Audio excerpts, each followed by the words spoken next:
കഴിഞ്ഞ ദിവസങ്ങളായി നമ്മൾ ചർച്ച ചെയ്യുന്ന ഒരു അന്താരാഷ്ട്ര വാർത്തയാണ് ലബനനിൽ നടക്കുന്ന സ്ഫോടന പരമ്പരകൾ. ഏറ്റവും ഒടുവിൽ പേജറുകൾ പൊട്ടിത്തെറിച്ചുകൊണ്ടാണ് നിരവധി മരണം സംഭവിച്ചത്. ആയിരക്കണക്കിന് പേർക്ക് പരിക്കേൽക്കുകയും ചെയ്തു. എങ്ങനെ ഇത് സംഭവിച്ചു എന്നതിന് പിന്നിൽ ഇസ്രയേലിലെ മൊസാദ് ആണ് എന്ന ആക്ഷേപം പോലും ഉയരുന്നുണ്ട്. എന്നാൽ ഏറ്റവും ഒടുവിലായി അന്താരാഷ്ട്ര ഏജൻസികൾ പുറത്തുവിടുന്ന വാർത്തകൾക്ക് പിന്നിൽ ഈ പേജർ വിൽപ്പനയ്ക്ക് പിന്നിൽ ഒരു മലയാളി ബന്ധമുണ്ടെന്ന സൂചന കൂടി പുറത്തു വരികയാണ്. മലയാളികളെ സംബന്ധിച്ച് ഞെട്ടിക്കുന്ന ഒരു വാർത്ത കൂടിയാണിത്.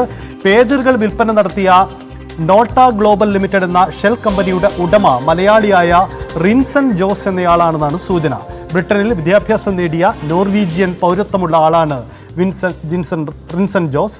ലണ്ടനിൽ ഒരു ഇമിഗ്രേഷൻ കൺസൾട്ടൻസിയിൽ ജോലി നോക്കിയിരുന്ന റിൻസൺ ജോസ് 2015 നോർവേയിൽ താമസമായത്. രഞ്ജിത്ത് രാമചന്ദ്രൻ തന്നെ നമുക്കൊപ്പം ചേരുന്നു. രഞ്ജിത്ത്, ഇതിലെ മലയാളി ബന്ധം ഞെട്ടിക്കുന്നതാണ്. എങ്ങനെയാണ് ഇതിൽ ഒരു മലയാളിയുടെ സാന്നിധ്യം ഉണ്ടാവുന്നത്? ഈ റിൻസൺ ജോസും ഈ പേജർ ഇടപാടുകളും എങ്ങനെ ബന്ധപ്പെടുന്നു? ഒപ്പം അദ്ദേഹത്തിന്റെ ഇതിലെ സാന്നിധ്യം, മറ്റു വിശദാംശങ്ങൾ. സജിത്ത്, ഈ വയനാട് മാനന്തവാടി സ്വദേശിയാണ് ഈ റിൻസൺ ജോസ്. റിൻസൺ ജോസിനെ ഈ സ്ഫോടനം നടന്ന ആ ദിവസം തന്നെ കാണാതായത് നേരത്തെ തന്നെ ഇതുമായി ബന്ധപ്പെട്ട സംശയത്തിന് ഇടയാക്കിയിരുന്നു. നമുക്കറിയാം, ഇസ്രായേലിന്റെ രഹസ്യാന്വേഷണ ഏജൻസിയായ മൊസാദാണ് ഈ പേജറുകളിൽ സ്ഫോടക വസ്തുക്കൾ നിറച്ചത് എന്ന വിവരം കൃത്യമായി തന്നെ നേരത്തെ പുറത്തു വന്ന പശ്ചാത്തലം കൂടി ഇതിനോട് ചേർത്ത് വായിക്കണം. ഇവിടെയാണ് സോഫിയ ആസ്ഥാനമായി പ്രവർത്തിക്കുന്ന നോർട്ട ഗ്ലോബൽ ലിമിറ്റഡ് എന്ന കമ്പനി പേജറുകൾ ഹിസ്ബുള്ളിലേക്ക് കൈമാറിയത് എന്ന പ്രാഥമിക അന്വേഷണത്തിൽ വ്യക്തമായിരിക്കുന്നത്. ഈ കമ്പനിയുടെ പേജറുകളിലാണ് ഇത്തരത്തിൽ മൊസാദ് സ്ഫോടക വസ്തുക്കൾ ഒളിപ്പിച്ചു വെച്ചത് എന്നുള്ളതാണ് ഏറ്റവും പ്രധാനപ്പെട്ട കാര്യം. ഈ റിൻസൺ ജോസിന്റെ കമ്പനിയാണ് നോർട്ട ഗ്ലോബൽ ലിമിറ്റഡ് എന്ന കമ്പനി. ഇതിൽ ഓട്ടോമേഷൻ, മാർക്കറ്റിംഗ്, AI തുടങ്ങിയ വിവിധ മേഖലകളിൽ താല്പര്യമുണ്ടെന്ന് ഇയാളുടെ ലിങ്ക്ഡിൻ അക്കൗണ്ടിൽ പറയുന്നുണ്ട്.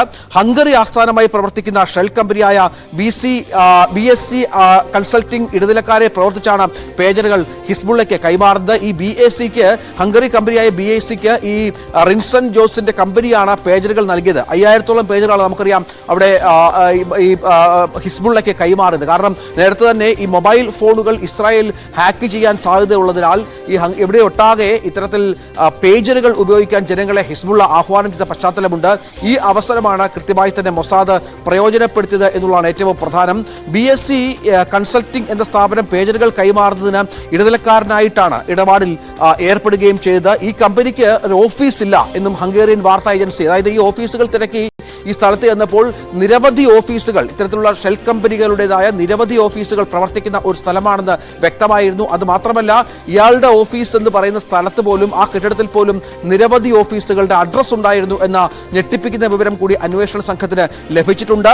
റിൻസൺ ജോസിന്റെ ഉടമസ്ഥതയിലുള്ള നോർട്ട ഗ്ലോബൽ 2022 അവിടെ സ്ഥാപിതമായത് എന്നത് പ്രധാനമാണ്. ഈ 2022 ഇയാൾ വയനാട് മാനന്തവാടിയിൽ, അതായത് കേരളത്തിൽ എത്തിയിരുന്നു എന്നുള്ള വിവരങ്ങൾ കൂടി നമുക്ക് ലഭ്യമായിട്ടുണ്ട്. അങ്ങനെ ഈ കേരളം കേന്ദ്രീകരിച്ചും ഇയാളുടെ കേരളവുമായുള്ള ബന്ധം കേന്ദ്രീകരിച്ചുള്ള അന്വേഷണം ഇപ്പോൾ പുരോഗമിക്കുന്നുണ്ട് എന്ന് മനസ്സിലാക്കുന്നുണ്ട്. ഈ ബൾഗേറിയൻ തലസ്ഥാനമായ സോഫിയ ആസ്ഥാനമായാണ് ഈ കമ്പനി പ്രവർത്തിച്ചിരുന്നു എന്നുള്ള വിവരം പുറത്തു വന്നത്. പക്ഷേ അവിടെ ചെല്ലുമ്പോൾ ഇതൊക്കെ ഷെൽ കമ്പനികളാണ് എന്ന തരത്തിലുള്ള വിവരങ്ങളാണ് ഈ ഘട്ടത്തിൽ പുറത്തു വരുന്നത്. ഈ ബൾഗേറിയയിൽ രജിസ്റ്റർ ചെയ്ത പേരിടാത്ത കമ്പനിയുടെ പങ്ക് അന്വേഷിക്കാൻ ആഭ്യന്തര മന്ത്രാലയവുമായി ചേർന്ന് പ്രവർത്തിക്കുന്നുണ്ട് എന്ന് ബൾഗേറിയൻ സ്റ്റേറ്റ് സെക്യൂരിറ്റി ഏജൻസിയായ DANS റിപ്പോർട്ട് ചെയ്ത പശ്ചാത്തലം കൂടി ഇതിനോട് ചേർത്ത് വായിക്കണം. അതായത് ബൾഗേറിയ അതിശക്തമായ അന്വേഷണം ഇതുമായി ബന്ധപ്പെട്ട് ആരംഭിച്ചു കഴിഞ്ഞിരിക്കുന്നു. അതേസമയം ബൾഗേറിയയിൽ പേജറുകൾ കയറ്റുമതി ചെയ്തതായി കണ്ടെത്താൻ കഴിഞ്ഞിട്ടില്ലെന്നാണ് Bulgarian state agency, security agency അടക്കം അറിയിച്ചിരിക്കുന്നത്. വലിയ തോതിൽ ലെബനനെ ഞെട്ടിച്ച, ഹിസ്ബുള്ളയ്ക്ക് വലിയ തിരിച്ചു നൽകിയ ഈ പേജർ സ്ഫോടനങ്ങളുടെ ആഘാതം മാറും മുൻപാണ് ഇത്തരമൊരു മലയാളി ബന്ധം കൂടി ഇതുമായി ബന്ധപ്പെട്ട് സംശയിക്കപ്പെടുന്നത്. ഇയാളുടെ ലിങ്ക്ഡിൻ അക്കൗണ്ടൊക്കെ നമ്മുടെ കൈവശമുണ്ട്. അതിൽ വളരെ വ്യക്തമായി പറഞ്ഞിരിക്കുന്ന 1-2 കാര്യങ്ങൾ കൂടി ഇതിനോട് ചേർത്ത് വെക്കണം. ഇയാൾ പറയുന്നത് ഈ ലിങ്ക്ഡിൻ അക്കൗണ്ടിൽ Norwegian tech entrepreneur Rinson Jose sudden disappearance raises alarms after bombing in Lebanon trace back. അതായത് അങ്ങനത്തെ ഒരു സംശയം കൂടി ഈ ഘട്ടത്തിൽ വരികയാണ്. 39 വയസ്സുകാരനാണ് ഇയാൾ എന്നുള്ളതാണ്. ഇയാൾ ഒറിജിനലി ഫ്രം ഇന്ത്യയാണ്. ഈ ഡീലിൽ ഉൾപ്പെട്ട വളരെ പ്രധാനപ്പെട്ട ഒരു കക്ഷിയായി ഇയാൾ മാറുന്ന പശ്ചാത്തലം കൂടി ഇതിനോട് ചേർത്ത് വായിക്കണം. ഓർമ്മിക്കണം, ഏതാണ്ട് 1.3 ബില്യൺ ഡോളറാണ് ഇതുമായി ബന്ധപ്പെട്ട ഇടപാടിൽ ഇയാൾക്ക് ലഭിച്ചത് എന്നുള്ള വിവരങ്ങളും ഈ ഘട്ടത്തിൽ പുറത്തു വരുന്നുണ്ട്. മൊസാദിന്റെ ഒരു പങ്കാളിത്തം ഈ ഇടപാടിൽ വളരെ കൃത്യമായി തന്നെ പുറത്തോട്ട് വരുന്ന പശ്ചാത്തലമുണ്ട്. ഈ ഓസ്ലോയിലേക്ക് ഈ ജോസ് മാറുന്നത് 2015 എന്ന വിവരം കൂടി ഇതുമായി ബന്ധപ്പെട്ട് പുറത്തു വരുന്നുണ്ട്. അങ്ങനെ ഞെട്ടിപ്പിക്കുന്ന ചില വിവരങ്ങൾ കൂടി ഈ സ്ഫോടനത്തിൽ പുറത്തു വരുമ്പോൾ ഇയാളെ കണ്ടെത്താനുള്ള തീവ്ര ശ്രമത്തിലാണ് അന്വേഷണ ഉദ്യോഗസ്ഥർ എന്നുള്ള കാര്യമാണ് നമുക്ക് ലഭ്യമാകുന്നത്. സജിത്ത്, അത് വളരെ പ്രധാനപ്പെട്ട കാര്യം. ഒപ്പം രഞ്ജിത്ത്, ഇദ്ദേഹം ഒരു ഇടനിലക്കാരൻ മാത്രമാണ് എന്നതാണ് സൂചന. അതായത് ഈ പേജറുകൾക്ക് പിന്നിൽ ഇങ്ങനെ ഒരു നീക്കം നടന്നതൊന്നും അദ്ദേഹത്തിന്റെ അറിവോടെ ആയിരിക്കില്ല, അതിനൊരു വ്യക്തത ഉണ്ടായിട്ടില്ല. പക്ഷേ ഇദ്ദേഹം ഒരു ഇടനിലക്കാരൻ മാത്രമാണ് എന്നതാണ് നിലവിൽ ലഭിക്കുന്ന വിവരം. ഈ അന്താരാഷ്ട്ര മാധ്യമങ്ങൾ റിപ്പോർട്ട് ചെയ്യുന്നത് പ്രകാരം ഈ കമ്പനി അന്വേഷിച്ചെത്തിയ മാധ്യമങ്ങൾക്ക് മുന്നിൽ നിരവധി കമ്പനികളുടെ ഒരു ഓഫീസായി പ്രവർത്തിക്കുന്ന ഒരു കെട്ടിടമാണ് അത്ര ദൃശ്യമായത്. അത്തരമൊരു സാധ്യതയുണ്ടോ? ഇദ്ദേഹം എന്നാണ് അദൃശ്യമായത്? ഈ വിവാദങ്ങൾ ഉണ്ടായതിനു ശേഷമാണോ ഇദ്ദേഹത്തെ കാണാതാവുന്നത്? അങ്ങനെ വിവരം ലഭ്യമാവുന്നുണ്ടോ? അതെ, ഇയാൾ ഈ സ്ഫോടനമുണ്ടായ ദിവസം ഇയാളുടെ സുഹൃത്തുക്കൾ 1-2 മലയാളികളുമായി നമ്മൾ സംസാരിച്ചിരുന്നു. ഈ കമ്പനിയിൽ ജോലി ചെയ്ത മലയാളികളടക്കം, അവിടുത്തെ മലയാളി അസോസിയേഷൻ പ്രതിനിധികളടക്കം നമ്മൾ സംസാരിച്ചിരുന്നു. ഈ ദിവസം വരെ ഇയാൾ വളരെ ആക്റ്റീവായിരുന്നു ഈ കമ്പനിയുടെയുമായി ബന്ധപ്പെട്ട പ്രവർത്തനങ്ങളിൽ, സഹപ്രവർത്തകരോട് സംസാരിക്കുന്നതിൽ, ഒപ്പം മലയാളി അസോസിയേഷന്റെ കാര്യങ്ങളിലൊക്കെ ഇയാളെ വിളിച്ചാൽ ഫോണിൽ കിട്ടുന്ന ഒരു പശ്ചാത്തലമൊക്കെ ഉണ്ടായിരുന്നു. പക്ഷേ ഈ സ്ഫോടനം നടന്ന ദിവസം മുതലാണ് ഈ ആളെ, ഈ റിൻസൺ ജോസിനെ കാണാതായത് എന്നുള്ളതാണ് ദുരൂഹത വർദ്ധിപ്പിക്കുന്നത്. മലയാളികളായ ആളുകളെ പലരെയും ഇതിനകം തന്നെ പോലീസ് ചോദ്യം ചെയ്തു കഴിഞ്ഞു. ഈ കമ്പനിയിൽ നേരത്തെ ജോലി ചെയ്തിരുന്ന പല ആളുകളെയും പോലീസ് ചോദ്യം ചെയ്തു കഴിഞ്ഞു. അവരൊക്കെ നമ്മളോട് സംസാരിക്കാൻ തയ്യാറായിട്ടുണ്ട്. അവർക്കും ഒരു ഭീതിയുണ്ട്. കാരണം ഇയാളുടെ ഒരു പ്രവർത്തന രീതി ഈ തരത്തിലാണ് ഇടപാട് എന്ന കാര്യത്തിലൊന്നും ഒരു വ്യക്തത ഉണ്ടായിരുന്നില്ല. പക്ഷേ മറ്റൊരു സംശയമുള്ളത് സജിത്ത്, ഈ മൊസാദിന്റെ ഒരു പ്രവർത്തന രീതി നമുക്കറിയാം. അത് എവിടെയൊക്കെ അവർക്ക് അവരുടേതായ രഹസ്യാന്വേഷണ കാര്യങ്ങൾ ചെയ്യണമെങ്കിലോ അവർക്ക് സ്ഫോടനങ്ങൾ നടത്തണമെങ്കിലോ ഒക്കെ ഈ പറഞ്ഞതുപോലെ എന്ത് തരത്തിലുള്ള നൂതന സാങ്കേതിക വിദ്യയും ഉപയോഗിച്ച് എന്തും ചെയ്യാനുള്ള കപ്പാസിറ്റി ഉള്ള ഒരു രഹസ്യാന്വേഷണ സംവിധാനമാണ് മൊസാദ് എന്നറിയാം. ലോകരാജ്യങ്ങൾ, അമേരിക്ക അടക്കമുള്ള ലോകരാജ്യങ്ങൾ പോലും മൊസാദിനെ പേടിക്കുന്നുണ്ട് എന്ന കാര്യം കൂടി ഇതിനോട് ചേർത്ത് വായിക്കണം. ഇസ്രായേലിന്റെ അത്ര അത്യന്താധുനികമായ ആ സംവിധാനം എങ്ങനെ ഈ പേജറുകൾക്കുള്ളിൽ ഈ റിൻസന്റെ അറിവോടുകൂടിയാണോ അത് റിൻസനെ മറ്റെന്തെങ്കിലും ഇടപാടുകളുമായി ബന്ധിപ്പിച്ചുകൊണ്ട് റിൻസനെ ഇതിൽ പെടുത്തിയതാണോ എന്ന കാര്യത്തിലൊക്കെ ഒരു വ്യക്തത വരേണ്ടതുണ്ട്. ഏതായാലും അന്ന് മുതൽ തന്നെ റിൻസനെ കാണാതായതാണ് സംശയം വല്ലാതെ ജനിപ്പിക്കുന്നത് എന്നുള്ളതാണ്. ഈ പേജറുകളുടെ ഉപയോഗം ഇപ്പോൾ ഏതാണ്ട് 5000-ഓളം പേജറുകൾ അവിടെ വിതരണം ചെയ്തു. അതിൽ 3200-ഓളം പേജറുകളും സ്ഫോടക വസ്തുക്കൾ ഉപയോഗിച്ചിരുന്നു. അതിൽ പൊട്ടിത്തെറിച്ചു എന്നുള്ളതാണ്.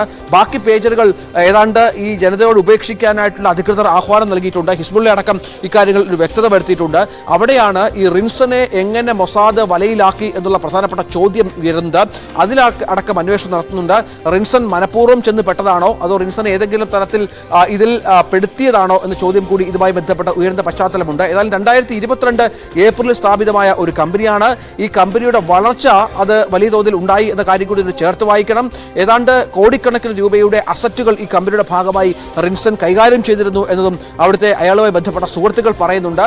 ഈ പണത്തിന്റെ മറുവശമാണ് ഇപ്പോൾ ഈ മൊസാദിലുമായി ബന്ധപ്പെട്ട് കിടക്കുന്നത് എന്ന സുപ്രധാനമായ ഒരു കാര്യം കൂടി ചേർത്ത് വെക്കണം. എന്നാൽ ദുരൂഹമായ ഇടപാടുകളാണ്, ഒരുപാട് ദുരൂഹതകൾ പുറത്തു വരേണ്ടതുണ്ട്. അതിനുള്ള അന്വേഷണത്തിലാണ് ഇപ്പോൾ രഹസ്യാന്വേഷണ സംഘം എന്നുള്ളതാണ് സൈത്ത. ഒപ്പം ഇയാൾ അപ്രത്യക്ഷമായതോടുകൂടി ഈ സംഭവങ്ങൾക്ക് പിന്നിൽ ഈ റിൻസനും അറിവുണ്ട് എന്ന് ഒരു പക്ഷേ അന്വേഷണ ഏജൻസി സംശയിക്കുന്നുണ്ടാവാം. ഒപ്പം ഇദ്ദേഹത്തിന്റെ കുടുംബം കേരളത്തിൽ എവിടെയാണ്, ഏത് ജില്ലയിലാണ്, കേരളത്തിൽ അദ്ദേഹത്തിന്റെ സാന്നിധ്യം, അക്കാര്യങ്ങൾ കൂടി നമുക്ക് ലഭ്യമാവുന്നത്.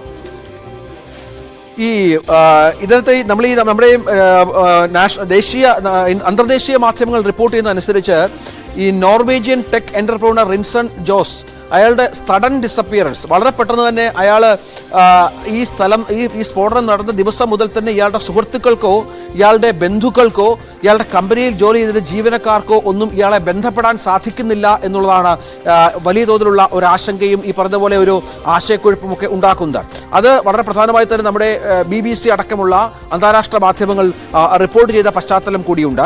ഇങ്ങനെ ചേർത്ത് വായിക്കുമ്പോഴാണ് ഈ സ്ഫോടനവുമായി ഇയാളുടെ കമ്പനിക്ക് കൃത്യമായി തന്നെ ഇത് കൈകാര്യം ചെയ്തതിൽ ഇടനിലക്കാരായി ഈ കമ്പനി നിന്നു എന്ന കാര്യത്തിൽ ഒരു വ്യക്തത വന്നിട്ടുണ്ട്. ഇയാൾക്ക് ഇതുമായുള്ള ബന്ധത്തെ സംബന്ധിച്ചാണ് കൂടുതൽ കാര്യങ്ങൾ വ്യക്തമായി മനസ്സിലാക്കേണ്ടത് എന്നതിനോട് ചേർത്ത് വായിക്കേണ്ടി വരും. കാരണം 2022 മുതൽ തന്നെ ഈ കമ്പനിയുമായി ബന്ധപ്പെട്ട് പ്രവർത്തിക്കുന്ന ഒരാളാണ്. ഒപ്പം ഇയാൾ കൃത്യമായി തന്നെ പറയുന്ന കാര്യങ്ങളുണ്ട്. ഇയാളുടെ ഈ ലിങ്ക്ഡിൻ അക്കൗണ്ടിലും മറ്റും പറയുന്ന ചില പ്രധാനപ്പെട്ട കാര്യങ്ങളുണ്ട്. ഓട്ടോമേഷനുമായി ബന്ധപ്പെട്ട് ഇയാൾ പ്രഗത്ഭനാണ് എന്ന് അവകാശപ്പെടുന്നുണ്ട്. മാർക്കറ്റിംഗ് രംഗത്തും ഇയാൾ നേരത്തെ പല കമ്പനികളിലും പ്രവർത്തിച്ചിട്ടുണ്ട്. AI സാങ്കേതിക വിദ്യയുമായി ബന്ധപ്പെട്ട് ഇയാളുടെ ഒരു എക്സ്പെർട്ടൈസ് കൂടി ഇയാൾ ചൂണ്ടിക്കാണിക്കുന്ന പശ്ചാത്തലമുണ്ട്. ഇങ്ങനെ നിരവധി മേഖലകളിൽ ഇത്തരം മൊസാദ് അടക്കം താല്പര്യം പ്രകടിപ്പിക്കുന്ന നിരവധി മേഖലകളിൽ ഒരു ടെക്കിയായ വളരെ മിടുക്കനായ ഒരാളെ അവർക്ക് കയ്യിൽ കിട്ടുന്നു എന്നുള്ളത് തന്നെയാണ് ഈ സ്ഫോടന പരമ്പരകളിലേക്ക് എത്തിച്ചത് എന്ന കാര്യം കൂടി ഇതിലൂടെ ചേർത്ത് വായിക്കണം. ഈ ഷെൽ കമ്പനിയുടെ തന്നെ പിന്നിൽ മൊസാദ് ആണ് എന്ന സംശയം കൂടി അന്വേഷണ സംഘങ്ങൾ മുന്നോട്ട് വെക്കുന്നുണ്ട്. ഒരുപക്ഷെ ഒരു ടൂളായിട്ട് ഈ റിൻസനെ ഉപയോഗിച്ചതായിരിക്കാം എന്നുള്ള നിർണായകമായ വിവരം കൂടിയാണ് ഈ ഘട്ടത്തിൽ പുറത്തു വരുന്നത്. പക്ഷേ ഇതിൻ്റെയൊക്കെ വ്യക്തമായ അന്വേഷണം എത്തേണ്ടത് ഇയാളെ കണ്ടെത്തുക എന്ന പ്രാഥമികമായ കാര്യവുമായി ബന്ധപ്പെട്ടിരിക്കും എന്നുള്ളതുകൂടി ചേർത്ത് വായിക്കണം. അതിനുള്ള ശ്രമങ്ങളാണ് നടത്തുന്നത്. ഒരുപക്ഷെ ഇയാൾ എവിടെയാണ് ഒളിവിലിരിക്കുന്നത്, അതോ ഇയാൾ ഇപ്പോൾ ജീവനോടെ ഉണ്ടോ എന്ന കാര്യത്തിലുമൊക്കെ വളരെ കൃത്യമായി തന്നെ അന്വേഷണം വേണ്ടിവരും. 2022 സഹിത്ത് ഇയാൾ കേരളത്തിൽ വന്നുപോയത് എന്നുള്ള വിവരങ്ങൾ കൂടി ലഭ്യമാകുന്നുണ്ട്. അങ്ങനെ വയനാട് മാനന്തവാടി കേന്ദ്രീകരിച്ചുമുള്ള ചില അന്വേഷണങ്ങൾ ആരംഭിച്ചിട്ടുണ്ട് എന്ന വളരെ പ്രധാനപ്പെട്ട ഒരു വിവരം കൂടി പുറത്തു വരുന്നുണ്ട്. അങ്ങനെ ബൾഗേറിയൻ പ്യുവർ ഇന്ത്യൻ ആയ, അതായത് ഒറിജിനൽ ഇന്ത്യനായ ഈ ബൾഗേറിയൻ കമ്പനി ഉടമയ്ക്കെതിരെയുള്ള അന്വേഷണ വഴികളിലാണ്. എങ്ങനെയാണ് മൊസാദ് ഇത്ര വലിയ ഒരു ആസൂത്രണം നടത്തുക എന്ന കാര്യത്തിലൊക്കെ ഒരു വ്യക്തത വരാനുള്ള അന്വേഷണ വഴികളിലാണ് പ്രത്യേക അന്വേഷണ സംഘം എന്നുള്ളതാണ്. രഞ്ജിത്ത്, ഒരു കാര്യം കൂടി, ഈ മൊസാദിന്റെ നീക്കം, ലോകത്തിലെ ഏറ്റവും സുസജ്ജമായ രഹസ്യാന്വേഷണ സംവിധാനം മൊസാദ് എന്നതാണല്ലോ നമ്മളൊക്കെ ചർച്ച ചെയ്യപ്പെട്ടിരുന്നതും വിലയിരുത്തപ്പെടുന്നതും. എന്തായാലും മൊസാദിന്റെ ഒരു അസാധാരണ നീക്കമാണ് ഈ പേജർ സ്ഫോടനം. കഴിഞ്ഞ ദിവസം റിപ്പോർട്ട് ചെയ്യപ്പെട്ട പേജർ സ്ഫോടനം, അങ്ങനെയാണ് വാർത്തകൾ വന്നത്. അങ്ങനെയെങ്കിൽ റിൻസൺ എങ്ങനെ ഇതിലേക്ക് വന്നു? ഒരു ഷെൽ കമ്പനിയുമായി മുന്നോട്ട് പോകാൻ റിൻസനെ മൊസാദിന്റെ ഒരു നീക്കമാണോ അതിന് കാരണമായത്? തുടങ്ങിയ കാര്യങ്ങളും പ്രധാനപ്പെട്ടതാണല്ലോ.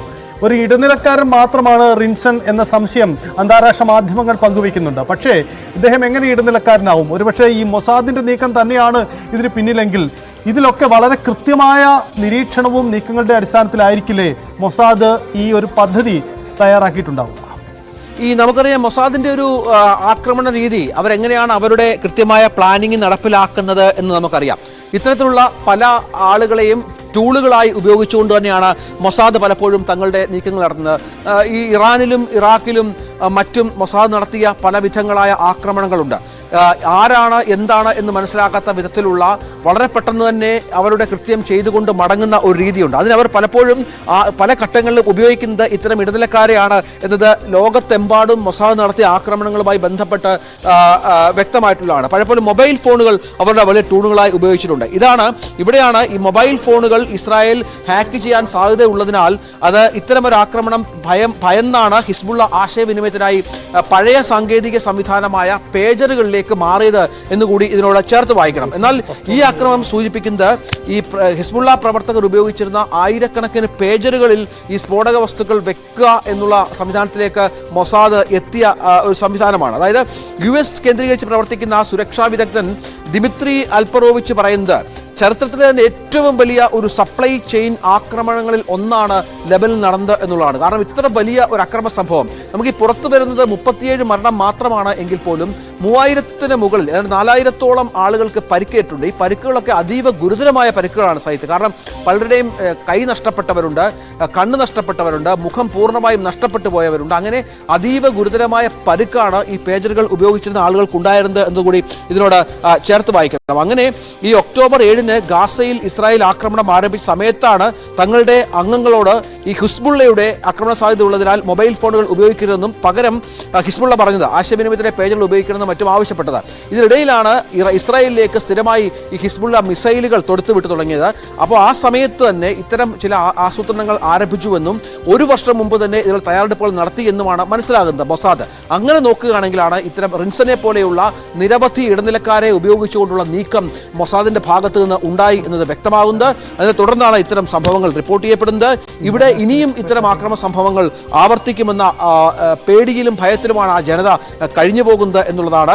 മെസ്സേജിലൂടെ അടക്കം സ്ഫോടക വസ്തുക്കൾ ആക്ടിവേറ്റ് ചെയ്യിക്കാനുള്ള സംവിധാനങ്ങൾ അടക്കമാണ് ഇവിടെ ഉപയോഗപ്പെടുത്തിയിട്ടുള്ളതെന്ന് കൂടി ഇതിനോട് ചേർത്ത് വായിക്കണം. അങ്ങനെ ഓരോ മേഖലയിലും ഇത്തരം ആളുകളെ കൃത്യമായി ടൂളുകളായി ഉപയോഗപ്പെടുത്തിക്കൊണ്ട് വൻതോതിൽ പണം സപ്ലൈ ചെയ്തുകൊണ്ട് തന്നെയാണ് മൊസാദിന്റെ ഒരു പ്രവർത്തന രീതി.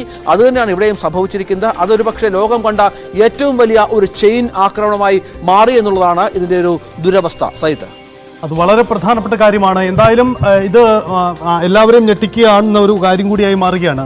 രഞ്ജിത്ത്, ഇതിലൊരു മലയാളി ബന്ധം എന്നത് അല്ലെങ്കിൽ ഒരു ഇന്ത്യക്കാരന്റെ ബന്ധം എന്നത് നമ്മുടെ അന്വേഷണ സംവിധാനങ്ങളെ എത്ര കണ്ട് അലർട്ടാക്കുന്നുണ്ട്?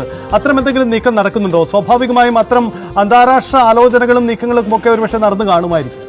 തീർച്ചയായും സ്വാഭാവികമായും അന്വേഷണ സംഘം ഇസ്രായേലിൻ്റെ ഈ പറഞ്ഞ പോലെ ഈ അന്വേഷണ സംഘം ഹംഗേറിയയുടെ അന്വേഷണ സംഘം ഈ പറഞ്ഞ പോലെ അന്വേഷണ സംഘങ്ങളൊക്കെ ഈ കേരളത്തിലെ പോലീസുമായും ബന്ധപ്പെടാനുള്ള സാഹചര്യം അതിന് മുൻപ് തന്നെ കേന്ദ്ര സർക്കാരിനെ ഈ വിവരം അറിയിച്ചുകൊണ്ട് രഹസ്യാന്വേഷണ ഏജൻസി അടക്കം ഇയാളുടെ ബാക്ക്ഗ്രൗണ്ടും മറ്റു കാര്യങ്ങളുമൊക്കെ ഇതൊരു അന്താരാഷ്ട്ര തലത്തിൽ തന്നെ ഒരു ചെയിൻ ഓഫ് രീതികളുണ്ട്. ഇതിൻ്റെ ഒരു രീതികളുണ്ട്. അതായത് നേരെ തന്നെ നമുക്കറിയാം ഇന്ത്യൻ അന്വേഷണ സംഘത്തെ ഈ വിവരം അറിയിക്കുകയും ബൾഗേറിയൻ പോലീസുകാർ അന്വേഷണം അറിയിക്കുകയും അത് ഈ അംബാസഡർ തലത്തിൽ തന്നെ നയതന്ത്ര തലത്തിൽ തന്നെ ആശയവിനിമയം നടത്തുകയും ഇങ്ങനെ ഒരു സാധ്യതകൾ അവിടെ ഉണ്ട് എന്നും ഇയാൾ ഇന്ത്യക്കാരനാണ് എന്നും ഈ ആക്രമണം നടത്തിയതിന് പിന്നിൽ ഇയാളാണ് ഇയാളുടെ കമ്പനിയുടെ പ്രസൻസ് ഉണ്ട് എന്നും അടക്കമുള്ള കാര്യങ്ങൾ അറിയിക്കുകയും അത് നമ്മുടെ അന്വേഷണ ഏജൻസികൾ നമ്മുടെ റോ അടക്കമുള്ള അന്വേഷണ ഏജൻസികൾ ഇതുമായി ബന്ധപ്പെട്ട് പരിശോധന നടത്തുകയും മറ്റും ചെയ്യും. അതിനുള്ള സാധ്യതകളും വിരളമല്ല. സ്വാഭാവികമായും നമുക്കറിയാം വയനാട് മാനന്തവാടിയിലാണ് ഇയാളുടെ കുടുംബ വേരുകളുള്ളത്. അതുമായി ബന്ധപ്പെട്ട അന്വേഷണവും പുരോഗമിക്കുന്നുണ്ട്. 2022 ഇയാളുടെ കേരളത്തിലേക്കുള്ള വരവടക്കം വലിയ ചർച്ചയായ സാഹചര്യം കൂടി ഇതിനോട് ചേർത്ത് വായിക്കേണ്ടി വരും. അങ്ങനെ ഓരോ തലത്തിലും എല്ലാ രീതിയിലുമുള്ള അന്വേഷണം ഇതിനകം ആരംഭിച്ചു എന്നുള്ള വിവരങ്ങൾ തന്നെയാണ് ഇപ്പോൾ പുറത്തു വന്നുകൊണ്ടിരിക്കുന്നത് എന്നതുകൂടി ഇതിനോട് ചേർത്ത് വായിക്കണം. ഇപ്പോഴും ഇയാളുടെ ലിങ്ക്ഡിൻ അക്കൗണ്ടൊക്കെ വളരെ ആക്റ്റീവായി തന്നെ നമുക്ക് സോഷ്യൽ മീഡിയയിലും മറ്റും കാണാം എന്നതുകൂടി ഇതിനോട് ചേർത്ത് വായിക്കണം. അങ്ങനെ നോക്കുകയാണെങ്കിൽ കേരളത്തിലെ ബന്ധം അനുസരിച്ചുള്ള പലതരത്തിലുള്ള കാര്യങ്ങൾ മുന്നോട്ട് കൊണ്ടുപോകേണ്ടി വരും. അതിനനുസരിച്ചുള്ള ഒരു അന്താരാഷ്ട്ര അന്വേഷണത്തിന് ഒരു പക്ഷേ ഈ വയനാടും മാനന്തവാടിയും ഒക്കെ വരും ദിവസങ്ങളിൽ സാക്ഷ്യം വഹിച്ചേക്കാം എന്ന കാര്യത്തിൽ സംശയമില്ല. കാരണം അത്രത്തോളം ഗൗരവമായി തന്നെ ഈ സർക്കാരുകൾ ഈ വിഷയത്തെ സമീപിച്ചിട്ടുണ്ട്. ലോകരാജ്യങ്ങൾക്കിടയിൽ ഇതുമായി ബന്ധപ്പെട്ട് വലിയ ഭിന്നതയുണ്ടായ പശ്ചാത്തലമുണ്ട്. അമേരിക്കൻ പിന്തുണ ഇസ്രായേൽ ഉണ്ടെങ്കിൽ പോലും റഷ്യ, ചൈന അടക്കമുള്ള രാജ്യങ്ങൾ ഇതിൽ കൃത്യമായി തന്നെ അന്വേഷണം വേണം എന്ന തരത്തിലുള്ള മുന്നോട്ട് വന്നിട്ടുണ്ട്. അതിനനുസരിച്ചുള്ള നീക്കങ്ങൾ കൂടി ഉണ്ടാകും വരും ദിവസങ്ങളിൽ എന്ന് വേണം കരുതാൻ. അതാണ് രഞ്ജിത്ത് സൂചിപ്പിച്ചതുപോലെയാണ്. എന്തായാലും ആദ്യ ദിവസം ഈ വാർത്ത വന്നപ്പോൾ ഒരു ഹംഗേറിയൻ ഷെൽ കമ്പനിയാണ് ഈ പേജറുകളുടെ വിൽപ്പനയ്ക്ക് പിന്നിൽ പ്രവർത്തിച്ചത് എന്നതായിരുന്നു വാർത്ത. അതിനപ്പുറത്തേക്ക് ആ ഷെൽ കമ്പനി ഏതാണ്, അതിന്റെ ഉടമസ്ഥൻ ആരാണ്, അതിന്റെ ഇടപാടുകൾ എന്ത് എന്നത് സംബന്ധിച്ച വിശദാംശങ്ങളൊന്നും ലഭ്യമായിരുന്നില്ല. പക്ഷേ പിന്നീടാണ് ഈ ഷെൽ കമ്പനിയുടെ പേരും അതിന്റെ ഉടമയുടെ പേരും അടക്കം വരുന്നത്.